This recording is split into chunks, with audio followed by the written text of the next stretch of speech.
Je vous amène aujourd'hui dans le sud de la France, en Languedoc-Roussillon, où le paysage des Corbières est marqué par une flore sauvage typiquement méditerranéenne.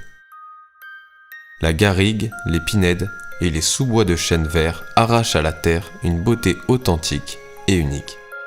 Les modifications apportées par les activités humaines dès l'Antiquité, la viticulture et l'élevage, sont à l'origine d'une flore typique de la région. Le défrichement a en effet détruit les garrigues épaisses pour laisser place à la garrigue fine. Et c'est au cœur des Corbières que se logent quelques-uns des plus beaux villages de France. Ribotte est un de ces magnifiques petits villages agricoles. De culture unique, la vigne, plantée en partie sur les pentes et terrasses des contreforts de l'Alaric, de la Bade et dans la plaine alluviale de l'Orbieu. Ce terroir particulier de calcaire, hors alluvion, permet au vin tiré de ces grappes d'être particulièrement apprécié et en font l'un des fleurons des vins des Basses Corbières. Ribotte, la rive haute, se dresse au-dessus de l'Orbieu. Son cours, long de 84 km, traverse les confins tourmentés où se rencontrent la plaine du Languedoc et le massif pyrénéen. La rivière s'écoule d'abord vers le nord-est, s'enfonce dans des gorges pour traverser le massif de Moutoumé, puis rencontre l'anticlinal de la montagne d'Alaric, qu'elle doit à nouveau percer. À Fabrezan, le cours d'eau quitte les Corbières pour la basse plaine de l'Aude.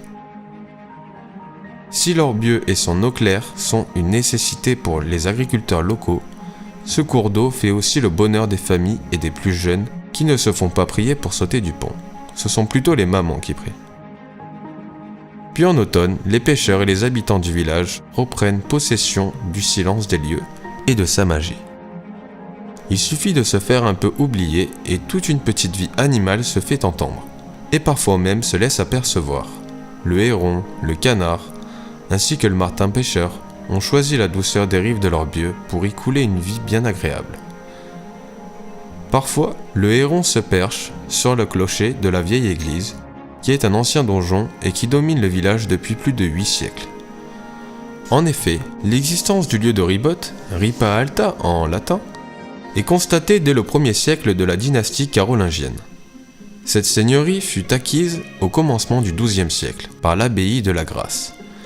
Et c'est dans une région chargée d'histoire, en plein pays cathare, et parmi les édifices construits par des Templiers, que cette rive haute se dresse encore de nos jours pour nous offrir tout son décor de vins de caractère et de patrimoine. Encore à l'écart des grandes métropoles et de leurs agitations, Ribotte, comme la faune qui borde sa rivière, a su garder un charme discret et un art de vivre naturel et local que les habitants ont choisi de conserver et de cultiver.